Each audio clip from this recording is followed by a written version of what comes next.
சார்ந்தவர் மாநில தலைவர் பூமிநாதன் அவர்கள் உரையாற்றுவார்.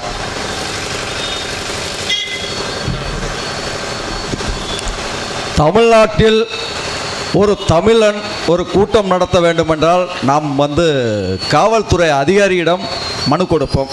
ஏன்னா அவ்வளவு கேவலமான அரசை 50 ஆண்டு காலம் இந்த மக்கள் அடிமைப்படுத்தி வைத்திருக்கிறார்கள். ஏன்னா இன்றைக்கி நீங்கள் வேறு ஒன்றும் இல்லை, நான் இப்போ ஒரு 200 ரூபா தரேன், ஒரு கோட்டு தரேன்னா நேரம் கூட்டம் குமிஞ்சிருப்பாங்க. குடிகாரனை உருவாக்கிய அரசு அது திராவிட அரசு. நம்ம திராவிடன் என்று சொல்கிறார் அயோக்கிய பயல்களவே தூக்கி கொடுத்து கொண்டாடி கொண்டிருக்கிறோம். அதிமுகவாக இருக்கட்டும் திமுகவாக இருக்கட்டும், ஒரு எம்எல்ஏ எம்பி அமைச்சர் கவுன்சிலர் ஒரு யோக்கியனை காமிச்சிருங்க, நான் அதன் பின்னாடி பயணம் பண்ணுறேன். 1ஆம் நம்பர் அயோக்கிய பயல்க தான் அமைச்சராக இருப்பேன், எம்எல்ஏவாக இருப்பேன், எம்பியாக இருப்பேன், மேயராக இருப்பேன், கவுன்சிலராக இருப்பேன். அவன் தான் இந்த பதவிக்கு வந்துடுறான். திமுக என்ன அவன் அப்போ விட்டு சொத்து மாதிரி. இது திராவிட நாடு. அதிமுக காரனும் திமுக காரனும் 2 பேருமே 1ஆம் நம்பர் அயோக்கிய பயல்க. தமிழ்நாட்டில் நாங்கள் வாழ்கின்ற மண்ணை பாதுகாப்பதற்கு எங்களுக்கு உரிமை இருக்கிறது. ஏன் வீட்டுக்குள்ளே எவனாவது வந்தா என்ன பண்ண, வந்தால் சாப்பிட்டுட்டு போங்கன்னு சொல்லுவோம்.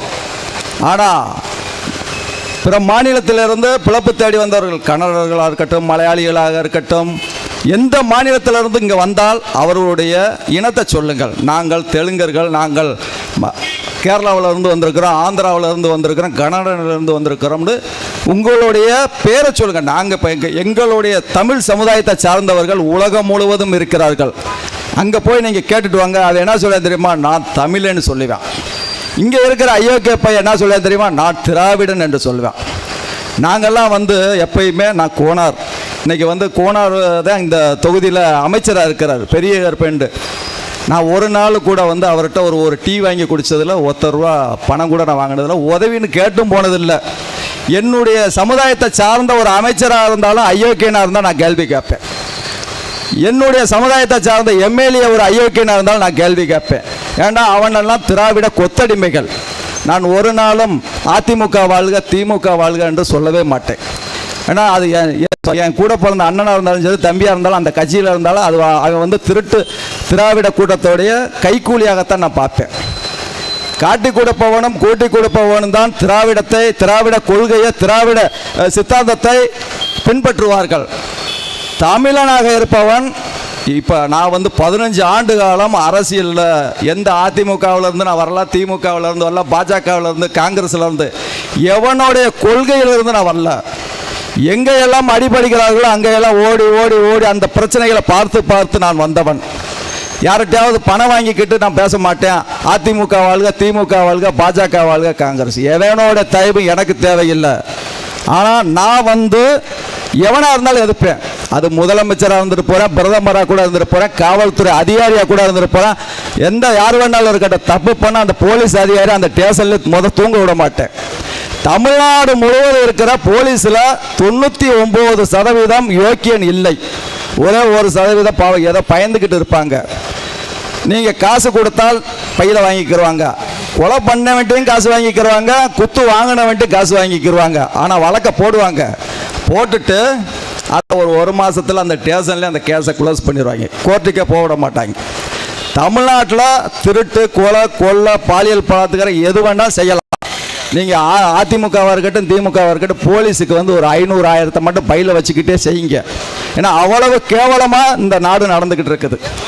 முதலமைச்சர் நான் ஒரு 2-3 கோரிக்கை வச்சுட்டு வாட்ஸ்அப்பில் பதிவு போட்டேன். முதலமைச்சர் வந்தால் கருப்பு கொடி காட்டுவோம் மட்டும்.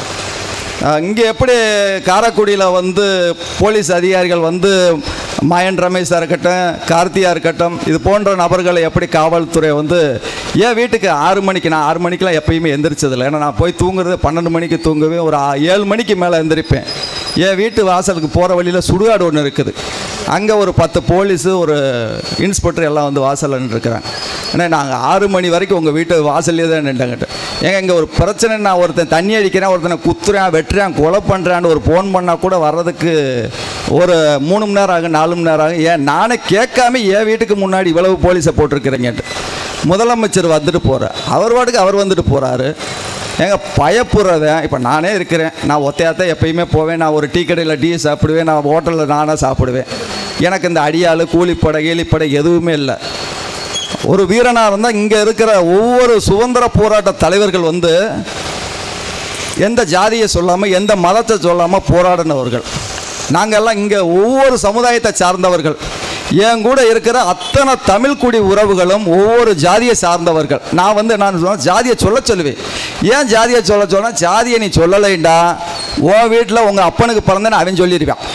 உன் இனத்தை வந்து அவன் ஆட்டையை போட்டுருவான். நான் திராவிடன்னு சொல்கிறேன். திராவிடன்னு சொல்கிறதே அயோக்கிய பயலுக்கு மட்டும்தான் சொல்லுவாங்க. நல்லவனுக்கு பிறந்தவன் சொல்லவே மாட்டான். கிராஸுக்கு பிறந்தவன் வந்தவன் போனவனுக்கு பிறந்தவன் தான் திராவிட கொள்கையை தூக்கி பிடிப்பான், திராவிடன்னு சொல்லுவான். ஏன்னா நம்ம வந்து தமிழ் மண்ணில் பிறந்துட்டு தமிழ் சமுதாயத்தில் அடையாளத்தை தமிழன் சொல்கிறதுக்கு என்னடா வெக்கமாக இருக்குது. நீ வந்து ஒரு முதலமைச்சர் ஆகிறேன்னா இங்கே வர்றது வந்து களவாணித்தனத்தோட இந்த ஈவே ராமசாமி நாயக்கருடைய கொள்கையை தூக்கி பிடிச்சி சீமான் வந்து உண்மையை சொன்னதுக்கு நாம் தமிழருடைய சீமான் ஒரே வார்த்தை தான் சொன்னார். ஈவே ராமசாமி நாயக்கர் உனக்கு சந்தோஷமாக இருக்கிறதுனா தாய் மகட்ட இருக்கலாம்னு சொன்னது அது உண்மையாக சொன்னதுக்கே இன்னைக்கு அவன் வீட்டுக்கு ஒட்டுமொத்த பிற மாநிலத்திலேருந்து பஞ்சம் பழைக்க வந்த அத்தனை திராவிட கொத்தடி மேலே நாம் தமிழர் வீட்டை போய் முற்றுகையிடுறாங்க. அப்போ எவ்வளவு கேவலமாக இருக்குது. ஒரு தமிழனை தமிழ் சார்ந்த குடிகளை காட்டு மிராண்டின்றான். அப்படிப்பட்டவனுக்கு சிலை இருக்குது. நாங்கள் எங்களுக்குள்ள வரையில் கூட ஒரு சிலை இருந்துச்சு, பெரியார் சிலை. எங்களுக்கு பெரியார் என்ற கொள்கையே எங்கள் பசங்களுக்கு சொல்லிக் கொடுக்கக்கூடாது. இன்றைக்கி தமிழ் பசங்கன்னா நம்ம வந்து படிச்சிடறோம், நல்ல மார்க் வாங்கிறாங்க, 1000க்கு மேலே. அவன் வந்து கவர்மெண்ட் வேலை வாங்க சொல்லுங்கள், ஒரு அதிமுக காரன் கொடுக்க சொல்லுங்கள், திமுக காரன்.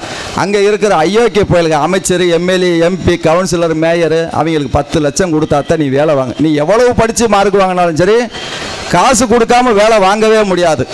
அது போலீஸாக இருக்கட்டும், கலெக்டராக இருக்கட்டும், எந்த துறையாக இருக்கட்டும், லஞ்சம் கொடுத்தா மட்டும்தான் நமக்கு வேலை கொடுப்பேன். அப்போ இந்த மக்கள் என்ன பண்ணணும், நான் தான் படிச்சுட்டு எதுக்கட உனக்கு காசு கொடுக்கணும். அவன் அமைச்சரை பிடிச்சி சட்டையை பிடிச்சி 4 அடி சப்புன்னு அடிச்சு, ஏன்டா நான் ஓட்டு போட்டுத்தானே நீ வந்து அமைச்சர் எம்எல்ஏன்னு சொல்லி இந்த மக்கள் என்னைக்கு அடிக்கிறாங்களோ அன்னைக்கு தான். ஏன் நம்ம வெள்ளைக்காரன் அடித்தான், ஏன் மண்ணில் வாழ்கிறதுக்கு என்னுடைய எதுக்கு நான் எதுக்கட உனக்கு வரி கொடுக்கன்னு சொல்லித்தான் இந்த சின்ன மருது பெரிய மருதுன்றவங்கள இன்னைக்கு போராடினாங்க. இந்த போராட்டம்லாம் எதுக்கு வந்துச்சு, சும்மா வரல. நம்மக்கிட்ட எவன் கேள்வி கேட்டாலும் நம்ம அடிக்கணும். போலீஸ்லாம் வந்து இனிமேல்லாம் போலீஸ் வந்து நம்மளுக்கு மக்களுக்கு வேலை பார்க்க மாட்டாங்க. திருடனுக்கும் கொலைகாரனுக்கும் கொள்ளைக்காரனுக்கும் பல ஆயிரம் கோடி கொள்ளையடிக்கிறான். இன்றைக்கி சாதாரணமாக பிப்பாக்கெட்டு 100 ரூபா பிப்பாக்கெட்டு அடித்தா கூட என்ன பண்ணுவோம், அவனை விரட்டி பிடிப்பான்.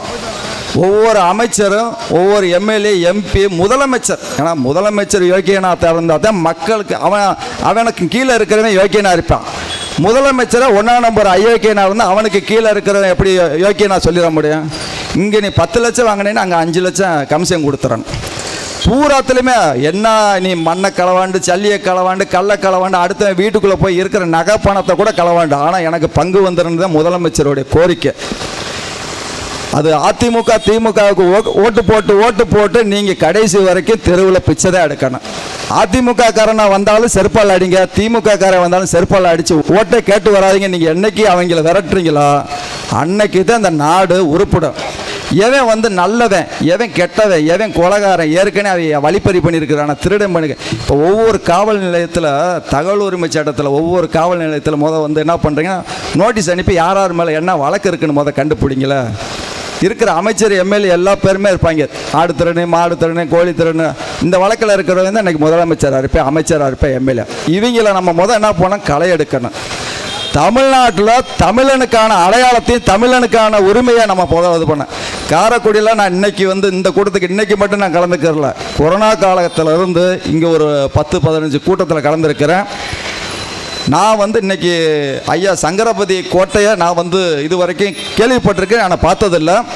எனக்கு ஒரு 3 மாதம் 4 மாதமாக வந்து மாயன் ரமேஷ் சொல்லிக்கிட்டே இருப்பாப்புல, இந்த கோட்டையை இது பண்ணுங்க. நான் எனக்கு அனுப்பினோடனே நான் வாட்ஸ்அப், ஃபேஸ்புக்கு இருக்கிற எல்லா பேத்துக்கும் அனுப்பியிருக்கிறேன். இப்போ போய் அந்த கோட்டையை நான் பார்க்குறேன். அந்த கோட்டையை சுற்றி வெறும் முள்ளுக்கள் இருக்குது. முதல்ல வந்து ஒரு வீடு கட்டையில் நம்ம என்ன பண்ணோம், நம்ம வீட்டை சுற்றி இருக்கிற முள்ளுகளை பூரா பிடுங்கி சுத்தப்படுத்திட்டு அப்புறம் தான் நம்ம அந்த வேலையை ஆரம்பிப்போம். அந்த முள்ளை கூட சுத்தம் பண்ணுறதுக்கு கூட வக்கு இல்லாதவங்க கொள்ளையடிக்கிறதுக்காக அந்த முள்ளுக்குள்ளே என்ன நடக்குது, ஏன்னா திருட்டு பயலுக்கு வந்து எப்பயுமே குறுக்கு வழியில் தான் போவாங்க. அப்படியே சுரங்கத்தை அந்த இருக்கிறத மட்டும் முள்ளை மட்டும் இது பண்ணிட்டு கல்லுகளை பூரா வாசலை கொட்டியிருக்கிறாங்க. அது பூரா கேரளாவில் உள்ள கல். அந்த நாங்கள் போன உடனே நாங்கள் யாரையும் கேட்டலாம் போகல, நாங்கள் வாடகை போனோம், கதவை திறந்தா உள்ளக்க போயிட்டு பார்த்துட்டு வந்தா, சார் இது வந்து உள்ளக்க அனுமதி இல்லை, நம்ம மண் நம்மளோட இடத்த பார்க்கறதுக்கு அனுமதி கேட்க வேண்டிய சூழ்நிலைக்கு என்ன பண்ணிட்டாங்கன்னா இங்கே இருக்கிற திராவிட கொத்தடிமைகள் நம்மளை உள்ளக்க விடலை. அப்படி இருந்து நாங்கள் பார்த்துட்டு தான் வந்த உள்ளக்க போய் அந்த பழையதை நாங்கள் வந்து புதுப்பிக்கிறோம். சரி, நீங்கள் புதுப்பிக்கிறத கூட சுற்றி வந்து முள்ளுகளை அந்த 30 ஏக்கர் 40 ஏக்கர் இருக்குன்னா அந்த அத்தனை இடத்துகளை முல்லைப்புறம் பிடுங்கிட்டு அந்த இளைஞர்களுக்கு நம்ம வந்தால் இந்த இடத்துல இது இருந்துச்சுன்னா அந்தந்த இடத்துகளில் கல்வெட்டுகளை உருவாக்குங்க. அந்த இடத்துல என்ன இருந்ததோ அதை வந்து இளைஞர்களுக்கு இப்போ இருக்கிற இளைஞர்களுக்கு சொல்லிக் கொடுக்கணும். ஏன்னா சின்ன மருது பெரிய மருது நீ போன போக்குல அப்படின்னு சொல்லிட்டு ஏதாவது குருபூஜைக்கு வருவாங்க, மாலையை போடுவாங்க, அதை வச்சு கட்சி நடத்துவாங்கன்றதெல்லாம் இல்லை. இது ஒவ்வொரு தமிழனுடைய அடையாளம். இன்னைக்கு நம்ம எங்களுக்குள்ளே என்ன பண்ணுறதுன்னா எங்களுக்குள்ளே சண்டையை தூண்டி விட்டு வந்தவங்க தான் அயோக்கிய பயலுக்கு தான் திராவிடர்கள். நீ ஜாதியில் உயர்ந்த ஜாதி, நான் உயர்ந்த ஜாதின்னு சொல்லி இந்த திராவிட கொத்தடிமைகள் அங்கே காசுக்காக நேரம் வந்து அமைச்சர் வீட்லேயோ, ஸ்டாலின் வீட்லேயோ, உதயநிதி வீட்லையோ, இன்பநிதி வீட்டில் பாத்ரூம் கழுவுறதுக்கு வாசலில் நிற்பாங்க. அவன் தான் அமைச்சர் ஆக முடியும். அதெல்லாம் கழுவி விட்டு வந்தவன் தான் நிறைய பேர் வந்து அமைச்சராக ஆக முடியும், மேயர் ஆக முடியும், எம்எல்ஏ ஆக முடியும், அமைச்சராகும். இந்த கொத்தடிமைகள் எப்போதும் நீங்கள் வந்து தூக்கி எறிகிறீர்களோ. அரசு அதிகாரிகள் முதல்ல வந்து நேர்மையாக இருங்க. இப்போ நம்மகிட்ட வந்து மான ரோசம் சூடு சோரம் இருந்துச்சுன்னா அது முதலமைச்சர் வந்தால் கூட போடான்ட்டு போயிடுவோம். போலீஸ் வேலைக்கு வந்தால் நம்ம ரோட்டில் பூ விற்கிறாங்களா பழம் விற்கிறாங்களா அவங்ககிட்ட ஒரு பூவை கொடுமா பழத்தை கொடுமாண்டு வாங்குறது, வாழைப்பழத்தை கொடுங்கமாண்டு வாங்குறது, டீ கடையில் போய் டீயை ஓசியாக சாப்பிட்றது, இப்படி ஓசியாக சாப்பிட்டு வாழ்ந்துட்டோம். நீங்கள் உங்களை பார்த்தா அவங்களே வந்து என்ன பண்ண நம்ம தப்பு பண்ணால் போலீஸ் நம்ம மேலே நடவடிக்கை எடுப்பாங்கன்னா அவங்க வந்து ஒரு பயம் இருக்கணும். உங்களை பார்த்தானா தெரியுமா, அவர் தானே, அவருக்கு ஒரு 100 ரூபா கொடுத்தோம்னா ஒரு 10 ரூபா கொடுத்தோம்னா அவர் வாட்டுக்கு வாங்கிட்டு போயிடுவார். காவல்துறை தான் முதல்ல வந்து என்ன பண்ணணும் தெரியுமா, ஒழுக்கத்துடன் செயல்படணும். வந்து அரசு இருக்கணும். அந்த அரசும் கேவலமாக போச்சு. சரி, காவல்துறை அதிகாரிகள் அவர்களுக்கு கீழேயாவது கொஞ்சமாவது நேர்மையானுக்கு அவங்ககிட்ட சுத்தமாகவே இல்லை. நீதித்துறைக்கு போனேன். இன்னைக்கு என்னுடைய கேஸ் வருது இருக்குது. அந்த ஒரு கேஸ் வழக்கை இல்லாமல் அதை உடச்சி என்ன பண்ணுங்க, ஹைகோர்ட்டில் கேஸில் என்ன சொல்லியிருக்காங்க, அந்த 17 பேர் மேலே போட்ட கேஸை திருப்பி அவங்க மேலே போட்டு கொண்டு வரணும் ஆதாரத்தோடு. அப்போ என்ன பண்ணுறாங்கன்னா போலீஸே காசை வாங்கிக்கிட்டு எல்லா வேலையும் பார்த்துடுறாங்க. இப்படியே காவல்துறை மேலே நம்பிக்கையே போச்சு மக்களுக்கு. ஏன்னா இன்றைக்கி காவல்துறை ஒவ்வொரு அதிகாரிகள் வீட்டில் போனீங்கன்னா அரண்மனை மாதிரி வீடு, காரு, நம்மளுடைய பணத்தில் வரி பணத்தில் தான் அந்த காரை எடுத்துக்கிட்டு அவங்க பொண்டாட்டி பிள்ளைக்கு அந்த கவர்மெண்ட்டுக்கு கொடுக்குற ஜீப்பு இதுகளை வச்சு தான் பிள்ளைகளை கொண்டு போய் காலையில் ஸ்கூலில் விடுறது, அவங்க கல்யாணம் காது குத்து சொந்த பந்தத்துக்கு யூஸ் பண்ணுறது. நான் இது பண்ணி தான் ஒருத்தர் கமிஷனருடைய இன்ஸ்பெக்டருக்கு நோட்டீஸ் அனுப்பினேன். இவருக்கு எவ்வளோ சொத்து இருக்குது, இவருக்கு என்ன இதெல்லாம் இருக்குதுன்னா மறுநாள் என்னுடைய சமுதாயத்தை சார்ந்த ஒரு 4-5 பேர் முக்கியமான தொழிலதிபர்களை அனுப்பிவிட்டு நாங்கள் இப்போ தான் முன்னேறிக்கிட்டு இருக்கிறோம், நீங்கள் வாட்டுக்கு என் மேலே இப்படி ஒரு கேஸை போட்டீங்க, நான் இனிமேல் உங்கள் இதில் தலையிட மாட்டேன், நீங்கள் என்ன சொன்னாலும் கேட்குறேன்னு சொல்லிட்டு என்கிட்ட வந்து மன்னிப்பு கேட்குறாரு. அப்போ காரணம் என்ன, யோக்கியை வந்து மன்னிப்பே கேட்க மாட்டேன், உன்னால் முடிஞ்சதை பார்த்துக்கிட, நான் நேர்மையானவன், நீ யார்கிட்ட வேணாலும் போடாண்டு. திருடுனவன் என்கிட்ட தான் பயந்துக்கிட்டு ஓடியாரான். அதே அப்படி இருக்கிற உலகம். காவல்துறை அதிகாரியை மிரட்டினா நம்ம தான் காவல்துறை அதிகாரி நம்ம வீட்டுக்கு வர்றாங்க. கமிஷனராக இருக்கட்டும், கமிஷனருக்கு அதிகாரியாக இருக்கட்டும், யோக்கியனாக இருந்தால் நம்ம எவனுக்குமே பயப்பட தேவையில்லை. முதல்ல நம்ம கரெக்டாக இருந்தால் தான் நம்ம அடுத்தவங்கள கேள்வி கேட்க முடியும். இந்த காரைக்குடி மண்ணில் வந்து இது வந்து சாதாரணதெல்லாம் இல்லை, எல்லா பேத்துக்கும் இந்த மண்ணில் கிடச்சிடாது. இது வந்து ஒவ்வொரு காரைக்குடி, அதே மாதிரி சிவகாசி, மதுரை, திருப்பூர், இந்த இதெல்லாம் வந்து என்னென்னா ஒரு தொழில் வளங்கள் உருவாகணும். இதுக்கு மேலே வந்து இருக்கிறவங்கெல்லாம் இன்றைக்கி வந்து உலக நாடு முழுவதும் இருக்கிறாங்க. ஆனால் நம்மளை ஏமாத்துகிற இந்த திராவிடனை வீழ்த்துங்க. சங்கரபதி கோட்டையை வந்து உடனடியாக அதற்கான முறையான எவ்வளவு பணம் அந்த கோட்டைக்கு எப்போ வந்து பணம் ஒதுக்குனார்கள், எப்போ ஆரம்பிச்சிருக்கிறோம், யார், இதெல்லாம் வந்து முதல்ல வந்து அறிக்கையை வெளியிட்டணும். இல்லாவிட்டால் நாங்கள் இன்றைக்கி வந்து ஏன் இந்த கூட்டம் இல்லைன்னா இதுக்கு முழுக்க காரணம் திராவிட கொத்தடிமையாக இருக்கிற காவல்துறை அதிகாரிகள். எனக்கு நேற்று ஆர்ப்பாட்டம் ஒரு வாரத்துக்கு முன்னாடி சொன்னாங்க. ஆனால் நேற்று நைட்டு 10 மணி வரைக்கும் இன்னும் அனுமதி கொடுக்கல, நாங்கள் காவல்துறை வர சொல்லியிருக்காங்க, போயிருக்கிறேன். ஒரு அயோக்கிய பயலுக்கு தான் இந்த திமுக காரங்க. அவனுக்கு வேறு ஒன்றும் இல்லை, நான் டாஸ்மாக் கடை திறக்கிறேன், நான் பாரு திறக்கிறேன்னா அனுமதி கொடுப்பாங்க, கூட்டி கொடுக்குறேன் காட்டி கொடுக்குறேன்னு சொன்னால் அனுமதி கொடுப்பாங்க. நம்ம நடக்கிற தப்பை தட்டி கேட்கணும்னு சொன்னால் அனுமதியே கொடுக்க மாட்டாங்க. முதலமைச்சர் ஸ்டாலினாக இருக்கட்டும், அவன் என்னுடைய வேலைக்காரன் தான், நான் அவனுக்கு வேலைக்காரன் இல்லை, அவன் தான் ஏன் வேலைக்காரன். நான் சொன்னாதான் அவன் கேட்கணும். அவன் சொல்கிறத நான் கேட்க மாட்டேன். முதல்ல வந்து முதலமைச்சராக இருக்கட்டும், அமைச்சராக இருக்கட்டும், எம்எல்ஏ, மக்களுடைய வேலைக்காரனாகத்தான் நீங்கள் இருக்கணும். உங்களுக்கு வேலைக்காரங்க மக்கள் இல்லை. மக்கள் நினச்சா உங்களை தெரு தெருவாக ஓட ஓட விட்டு விரட்டி அடிப்பார்கள். ஏன்னா அப்படித்தான் இலங்கையில் இன்னைக்கு பிரபாகரனை சொல்லி ஏமாற்றி திரிகிற நிறையா திராவிட அயோக்கிய பயல்க தான் இருக்கிறாங்க. ஏன்னா பிரபாகரன் வந்து மக்களுக்காக போராடி தன் குடும்பமாக அதுக்காக எத்தனை பேர் அதை சொல்லி ஏமாத்தின கொத்தடிமைகள் தான் திராவிட கொத்தடிமைகள் இருக்கிறார்கள்.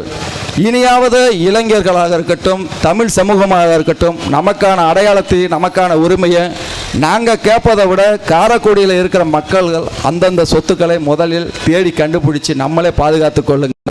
அதிமுக காரன், திமுக காரன் எவனுக்குமே நீங்கள் ஓட்டே போடாதீங்க. ஓட்டு போட்டீங்கன்னா உங்கள் வீட்டில் சட்டி முட்டி பாத்திரம் பண்ண கூட இருக்காது. நீ வேலைக்கு போயிட்டு வரதுக்குள்ளே திருடிட்டு போயிடுவாங்க. அப்படிப்பட்ட ஆட்சி தான் இந்த ரெண்டு ஆட்சியும். என்றும் உங்களில் ஒருவன் யாதவ தேசிய தாய்நாடு மக்கள் கட்சி ஏகே பூமிராஜன் கோனார் பேசுகிறேன். எனக்கு வாய்ப்பளித்த அனைவருக்கும் நன்றி, வணக்கம்.